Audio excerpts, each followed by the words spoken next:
ஆதன் news நேயர்களுக்கு வணக்கம். நான் உதயாஸ்ரீ. தலைப்புச் செய்திகளை காணலாம். இஸ்லாமியர்களின் ரம்ஜான் பண்டிகை இன்று உற்சாக கொண்டாட்டம். தமிழக மசூதிகளில் நடைபெற்ற சிறப்பு தொழுகை. தமிழகத்தில் கோடை வெப்பம் அதிகரிப்பதால் அரசு தொடக்கப்பள்ளி மாணவர்களுக்கு முன்கூட்டியே தேர்வு வரும் 17ஆம் தேதிக்குள் நடத்தி முடிக்கப்படும் என அரசு அறிவிப்பு. சென்னையில் நடைபெற்ற காட்சி கால்பந்து போட்டி. பிரேசில் ஜாம்பவான்கள் விளையாடியதை பார்த்து ரசிகர்கள் உற்சாகம். தமிழகத்தின் சில பகுதிகளில் இன்று தொடங்கி நாளை மறுநாள் வரை மழைக்கு வாய்ப்பு. சென்னை வானிலை ஆய்வு மையம் தகவல். தங்கம் விலை முதல் முறையாக சவரன் 67,000 ரூபாயை தாண்டியது. இன்று ஒரே நாளில் சவரனுக்கு 520 ரூபாய் அதிகரிப்பு. உக்ரைன் மீதான தாக்குதலை நிறுத்தாவிட்டால் பொருளாதார பாதிப்புகளை சந்திக்க வேண்டியிருக்கும். ரஷ்ய அதிபருக்கு அமெரிக்க அதிபர் டிரம்ப் எச்சரிக்கை. இனி தொடர்வது விரிவான செய்திகள். தமிழகத்தில் இன்று இஸ்லாமியர்களின் ரம்ஜான் பண்டிகை உற்சாகமாக கொண்டாடப்படுகிறது. இதுகுறித்து அரசு தலைமை காஜி வெளியிட்ட அறிவிப்பில் சென்னையிலும் தமிழகத்தின் பிற பகுதிகளிலும் நேற்று மாலை வானில் ஷவ்வல் மாத பிறை காணப்பட்டதாக குறிப்பிட்டுள்ளார். எனவே இன்றைய தினம் தமிழகத்தில் ரம்ஜான் பண்டிகை கொண்டாடப்படும் என அறிவித்தார்.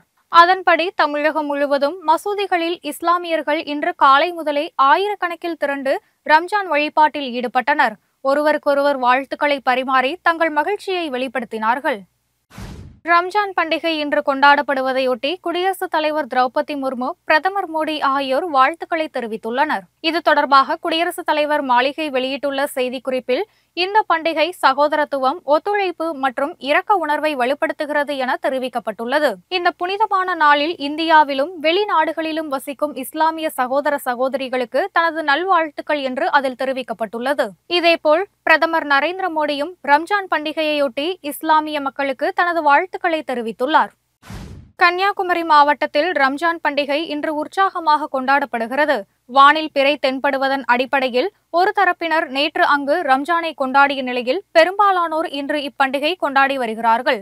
நாகர்கோவிலில் அமைந்திருக்கும் பாபா காசிம் பள்ளியில் நடைபெற்ற சிறப்பு தொழுகையில் ஏராளமானோர் பங்கேற்றனர். தொழுகை முடிந்ததும் அதில் பங்கேற்றவர்கள் ஒருவரை ஒருவர் ஆழத் தழுவி ரம்ஜான் வாழ்த்துக்களை பரிமாறிக்கொண்டனர். கன்னியாகுமரி மாவட்டத்திற்கு உட்பட்ட வடச்சேரி, கோட்டார், இடலாக்குட்டி, இளங்கடை போன்ற இடங்களிலும் ரம்ஜானை ஒட்டி சிறப்பு தொழுகைகள் நடைபெற்றன.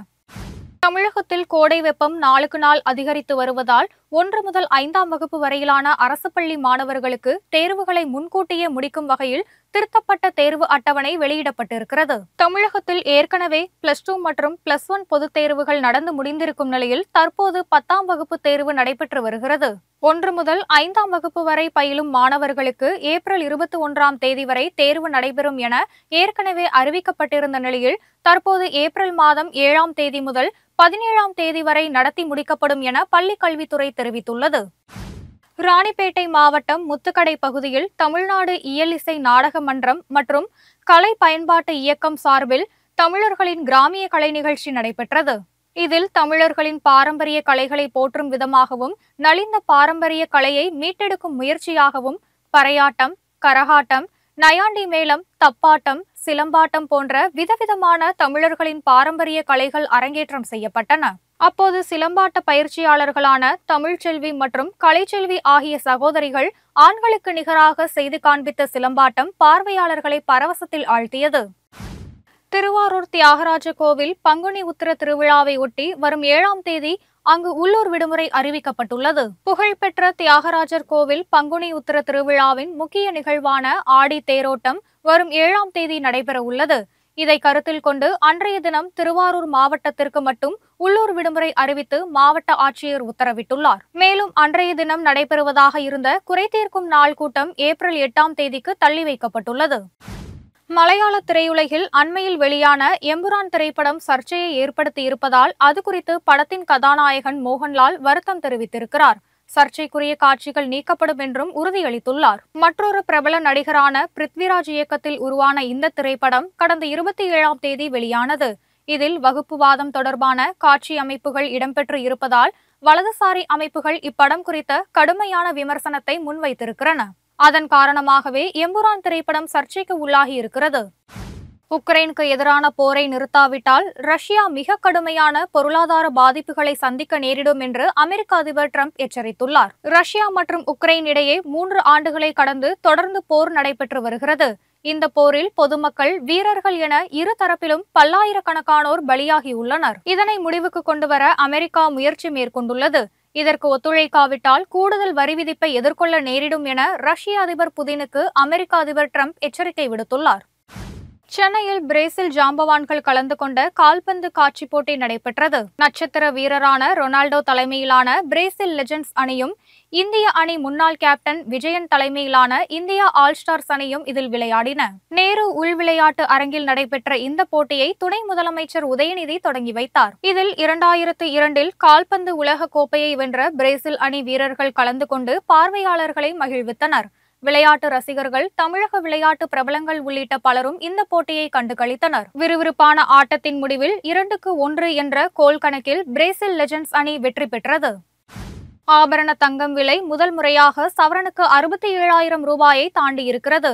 இதற்கு முன் எப்போதும் இல்லாத வகையில் தங்கம் விலை புதிய உச்சத்தை தொட்டு இருக்கிறது. இன்று ஒரே நாளில் சவரனுக்கு 520 ரூபாய் அதிகரித்து 67,400 ரூபாய்க்கு விற்பனையாகிறது. 1 கிராம் 65 ரூபாய்க்கு அதிகரித்து 8,425 ரூபாய்க்கு விற்பனையாகிறது.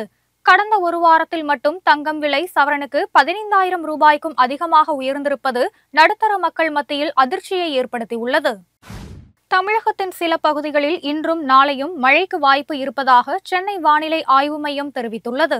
இதுகுறித்து வெளியிடப்பட்டிருக்கும் அறிவிப்பில் தென்னிந்திய பகுதிகளின் மேல் நிலவும் வளிமண்டல கீழடுக்கு சுழற்சி காரணமாக தமிழகத்தின் சில பகுதிகளிலும், புதுச்சேரி, காரைக்கால் பகுதிகளிலும் லேசானது முதல் மிதமானது வரை மழை பெய்ய வாய்ப்பு இருப்பதாக தெரிவிக்கப்பட்டுள்ளது. இதேபோல் நாளை மறுதினம் கோவை மாவட்ட மலைப்பகுதிகள், தென்காசி, விருதுநகர், தேனி, திண்டுக்கல் மாவட்டங்களிலும், 3ஆம் தேதி கோவை மாவட்ட மலைப்பகுதிகளான நீலகிரி, ஈரோடு மாவட்டங்களின் ஒரு சில இடங்களிலும் கனமழைக்கு வாய்ப்பு இருப்பதாகவும் தெரிவிக்கப்பட்டுள்ளது. இத்துடன் இந்த செய்திகள் நிறைவடைகின்றன. செய்திகளை உடனுக்குடன் தெரிந்து கொள்ள இணைந்திருங்கள் ஆதனுடன்.